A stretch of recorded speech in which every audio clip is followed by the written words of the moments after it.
28 സംസ്ഥാനങ്ങളിൽ 17 സംസ്ഥാനങ്ങൾക്ക് മാത്രമേ റവന്യൂ കമ്മി ഗ്രാന്റ് നൽകുന്നുള്ളൂ കേന്ദ്രം. അതിൽ കേരളവും ഉണ്ട്. റവന്യൂ കമ്മി ഇവിടെ ഉള്ളതിനാൽ അതിലെന്ത് അവഗണനയാണ് കേരളത്തോട് കാണിച്ചിട്ടുള്ളത്? ഞാൻ നോക്കുമ്പോൾ ഇതിൽ ഗുജറാത്തിന് റവന്യൂ ഗ്രാന്റ് 0 റവന്യൂ കമ്മി ഗ്രാന്റ്.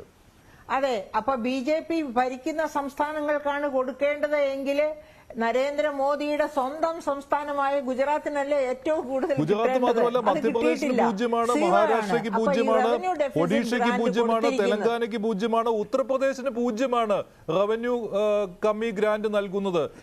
റവന്യൂ കമ്മി ഗ്രാന്റ് നൽകുന്നില്ല ഉത്തർപ്രദേശിന്, ജാർഖണ്ഡിൽ നൽകുന്നില്ല, ഗോവയിൽ നൽകുന്നില്ല, ഛത്തീസ്ഗഡിലില്ല, ബീഹാറിലില്ല. 17 സംസ്ഥാനങ്ങൾക്ക് മാത്രമാണ് റവന്യൂ കമ്മി ഗ്രാന്റ്.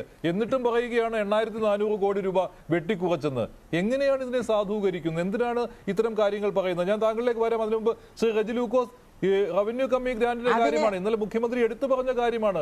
8400 കോടി വെട്ടിക്കുറച്ചു. ഇതെല്ലാം ഈ 57,000 കോടി രൂപ ആകെ കുറച്ചതിൽ ഉൾപ്പെടുന്നതാണ്. കണക്കുകൾ അങ്ങനെയല്ല സംസാരിക്കുന്നത് ശ്രീ റെജി ലൂക്കോസ്. മാത്രമല്ല, ഈ ഗ്രാന്റ് കൃത്യമായിട്ട് കിട്ടുന്നുമുണ്ട്, ഓരോ മാസവും കിട്ടുന്നുമുണ്ട്. കിട്ടുന്നില്ല എങ്കിൽ ധനമന്ത്രി നിർമ്മല സീതാരാമന് സംസ്ഥാന ധനമന്ത്രി കത്തയക്കേണ്ടതാണല്ലോ. അങ്ങനെ അയച്ചിട്ടില്ല. അല്ല, സംസ്ഥാന ധനകാര്യമന്ത്രി ബഹുമാനപ്പെട്ട ബാലഗോപാല് ആഴ്ചകൾക്ക് മുമ്പ് ഡൽഹിയിൽ പോയി ധനകാര്യമന്ത്രി ഉദ്യോഗസ്ഥന്മാരോട് ചർച്ച നടത്തി. ആ വിവരം അദ്ദേഹം പത്രസമ്മേളനത്തിലൂടെ പുറത്തു വന്നു. ആരും നിഷേധിച്ചിട്ടില്ല വസ്തുത. മേരി ടീച്ചർ ഒരു സാമ്പത്തിക വിദഗ്ധയാണ്, ഞാനത്ര സാമ്പത്തിക വിദഗ്ധ എങ്കിലും മേരി ടീച്ചർ പറഞ്ഞതിനകത്തൊരു വൈരുദ്ധ്യമാണ് ഞാൻ പറയാം. എന്റെ ചെറിയ അറിവിൽ വെച്ചുകൊണ്ട് മേരി ടീച്ചർ പറഞ്ഞു, ദക്ഷിണേന്ത്യയിലെ 5 സംസ്ഥാനങ്ങൾ, അതായത് തെലങ്കാന, ആന്ധ്രാപ്രദേശ്, കർണാടക, പിന്നെ തമിഴ്നാട്, കേരളം, ഇതിൽ മറ്റു അല്ല ഞാനിപ്പോ ഇതേ ഡോക്യുമെന്റിലെ എവിഡൻസോട് കൂടിയാണ് കേരളത്തിന്റെ ധനകാര്യമന്ത്രി, കേരളത്തിന്റെ മുഖ്യമന്ത്രിയും ഈ വക കാര്യങ്ങൾ ജനങ്ങളുടെ മുമ്പിൽ അവതരിപ്പിച്ചത്. കഴിഞ്ഞ 4 ദിവസങ്ങൾക്ക് മുമ്പ് തന്നെ ഇത്തരം കാര്യങ്ങൾ ബഹുമാനപ്പെട്ട ധനകാര്യമന്ത്രിയോട് ചോദിച്ചപ്പോൾ അദ്ദേഹം കൃത്യമായി മറുപടി പറഞ്ഞ, നിങ്ങൾക്ക് ആർക്കും അത് കണ്ണിക്കാൻ പറ്റിയിട്ടില്ല. മേരി ടീച്ചറിന്റെ എങ്ങനെയാണ് അങ്ങനെ പറഞ്ഞതിനെ കുറിച്ചൊന്നും ഞാൻ എവിടെയാണ് പകുതിയായിട്ട് കുറഞ്ഞിട്ടുള്ളത്? ശ്രീ റെജി ലൂക്കോസ്, വെറുതെ അങ്ങനെ പറഞ്ഞു പോകരുതേ. പകുതിയായിട്ട് കുറഞ്ഞിട്ടില്ല സാർ. പകുതിയായിട്ട് അല്ലല്ല, അങ്ങനെ പറഞ്ഞ് നിങ്ങൾ പോരുത്. നിങ്ങള് കേരളത്തിന്റെ സാമ്പത്തിക വ്യവസ്ഥയും സാമ്പത്തിക വരുമാന സ്രോതസ്സായ കേന്ദ്ര സർക്കാരിന്റെ സാമ്പത്തിക സ്രോതസ്സിനെ വിമർശിക്കുമെന്ന് ഉറപ്പുള്ളവരെ ചർച്ചയ്ക്ക് ഇരുത്തിയിട്ട് ഞാൻ സംസാരിക്കുമ്പോൾ നിങ്ങൾ കയറി ഇടപെടുക, അതെന്ത് ന്യായമാണ്? ഞാൻ ചോദിക്കട്ടെ, നിങ്ങൾ എന്തുകൊണ്ടാണ് കേന്ദ്ര സർക്കാരിന്റെ അല്ല ഇത് കേൾക്കട്ടെ, ഞാൻ പറയുന്നത്.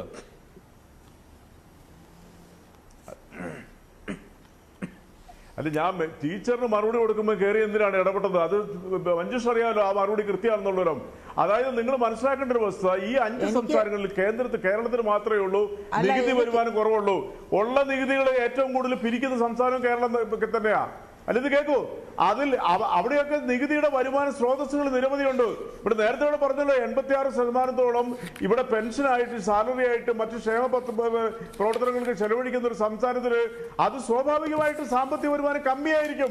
അപ്പോഴാണ് ഈ കേന്ദ്ര സർക്കാർ പ്രളയകാലത്ത് കൊടുത്ത അരിയുടെ കാശ് വരെ തിരിച്ചു മേടിച്ച ഒരു കേന്ദ്ര സർക്കാർ പദ്ധതി വിഹിതം വെട്ടിക്കുറിച്ചപ്പോൾ നിങ്ങൾ പറഞ്ഞെന്താ? ജനസംഖ്യ ജനങ്ങളെ മണ്ടന്മാരാക്കില്ല. ജനങ്ങൾക്ക് ഇതൊക്കെ അറിയാം. ശ്രീ റെജി ലൂക്കോസ്, പദ്ധതി വിഹിതം എന്നൊക്കെ പറഞ്ഞിങ്ങനെ ആ ഒരു വിശാലമായ അർത്ഥത്തിൽ പറയരുത്. അതിന് കൃത്യമായ ടേംസ് ഉണ്ട്. കേന്ദ്രത്തിന്റെ നികുതി വിഹിതമുണ്ട്, കേന്ദ്രത്തിന്റെ റവന്യൂ ഡെഫിസിറ്റ് ഗ്രാന്റ് ഉണ്ട്. ഇതിലൊന്നും കേന്ദ്രം കുറവ് വരുത്തിയിട്ടില്ല. ജനങ്ങൾ ഇതെല്ലാം കണ്ടോണ്ടിരിക്കുക. അത് ആദ്യമായിട്ട് മഞ്ജുഷ് മനസ്സിലാക്കണം കേട്ടോ. അത് വളരെ അടിയന്തരമായ കാര്യമാണ്. ഒരു ഇടതുപക്ഷത്തിന്റെ പ്രതിനിധിക്കുന്ന ഒരു വ്യക്തിയെ ചുമ്മാ ഇരുത്തിക്കൊണ്ട് വാ തുറക്കുമ്പോൾ നിങ്ങൾ എന്തൊക്കെ പറയാ? അതുപോലെ തന്നെ BJPയുടെ വക്താവിനേക്കാളും വലിയ വ്യക്തമായിട്ട് ചമയുന്ന മേരി ടീച്ചർക്ക് നിങ്ങൾ അങ്ങോട്ട് പിന്തുണ കൊടുത്തുകൊണ്ട് സംസാരിക്കുക. മേരി ടീച്ചറോട് പറഞ്ഞ ഒരു കണക്കുണ്ട്. അങ്ങനെയല്ല ഈ ടീച്ചറെ പോലെയുള്ള ഇത്ര വിദഗ്ധയായിട്ടുള്ള ആൾക്കാർ ഈ തെറ്റിദ്ധരിപ്പിക്കുന്നത്. 2011 സെൻസസ് പ്രകാരമുള്ള ജനസംഖ്യാ പ്രകാരമാണ് വിഹിതം കേന്ദ്ര സർക്കാർ നൽകണമെന്ന് പറഞ്ഞു. ആ ഒരൊറ്റ പ്രസ്താവന തന്നെ ഈ ഇത് കേൾക്കുന്ന BJPക്കാർക്കാണ് പോലും മൂക്കത്ത് വിരൽ വെക്കും. എന്താ കാരണം? 2010 ശേഷം കേരളത്തിലെ ജനസംഖ്യയിൽ വന്നിരിക്കുന്ന വർധനവ് 4.5%. അങ്ങനെ ആകുമ്പോഴത്തേക്ക് ഇപ്പോൾ ഞാൻ കണക്ക് നോക്കി അനുസരിച്ചാണ് 1.5% എക്സസ് എമൗണ്ട് അനുവദിക്കേണ്ടതാണ് കേരളത്തിന്. ഇവരെന്ത്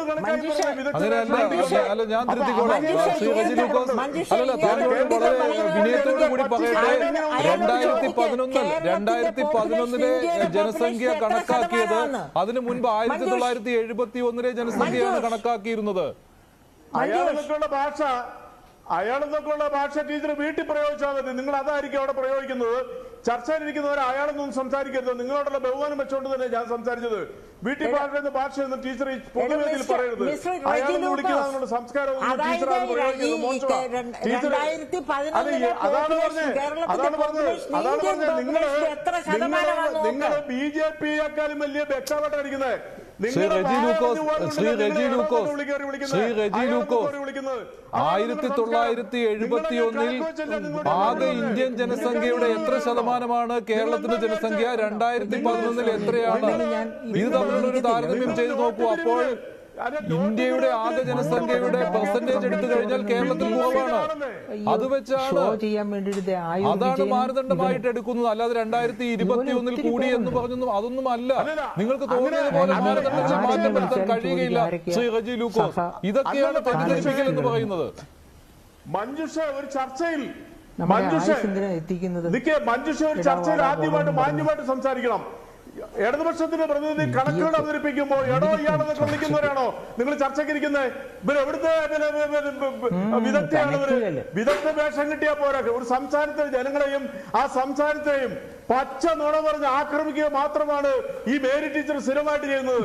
ഇവര് ആരെയെങ്കിലും ഇവരോട് വസ്തുത പറഞ്ഞ ഉടനെ എടാ താൻ നിങ്ങളെന്നൊക്കെ പറഞ്ഞുകൊണ്ട് ഇവർ ആക്ഷേപിക്കുക. നിങ്ങളുടെ സംസ്കാരം എല്ലാവർക്കും അറിയാം. നിങ്ങൾ അതൊന്നും പറഞ്ഞ് ഞങ്ങളെ വരട്ടണ്ട. ഞങ്ങൾക്കും വർത്താനം പറയാൻ അറിയാം. അതിനാണ് മഞ്ജുഷ് ചർച്ചയ്ക്ക് വിളിച്ചത്. അറിയാം നിങ്ങൾക്ക് കുറെ നേരമായിട്ടിരുന്ന് സഹിക്കുക. നിങ്ങൾ പറഞ്ഞ പച്ച നുണ, ഏത് കൊച്ചുകുട്ടിക്ക് അറിയാവുന്ന പച്ചക്കള്ളം ഞാൻ തിരുത്തി പറഞ്ഞപ്പോൾ നിങ്ങൾ എന്നെ വിളിച്ചേ അയാളോട് പറയണമെന്ന്. അത് വീട്ടിൽ പ്രയോഗിക്കുന്ന ഭാഷയൊന്നും ഒരു ചർച്ചയിലൊന്നും പ്രയോഗിക്കരുതോ. ഞങ്ങളൊക്കെ മാന്യമായിട്ട് ചർച്ച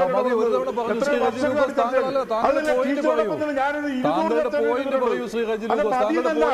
അങ്ങനെ പറയാൻ പറ്റുന്നില്ലല്ലോ. അങ്ങനെ പറയാൻ പറ്റുന്നില്ല. വസ്തുതകൾ പറയും. ഞാൻ പോയിന്റ് മാത്രം പറയുമ്പോഴാണ് നിങ്ങൾ ഇടപെട്ടുകൊണ്ടിരിക്കുന്നത്. നിങ്ങൾക്ക് ഒരു അജണ്ടയുണ്ട്. ഞാൻ ഒരിക്കൽ പറഞ്ഞ ചർച്ചയിൽ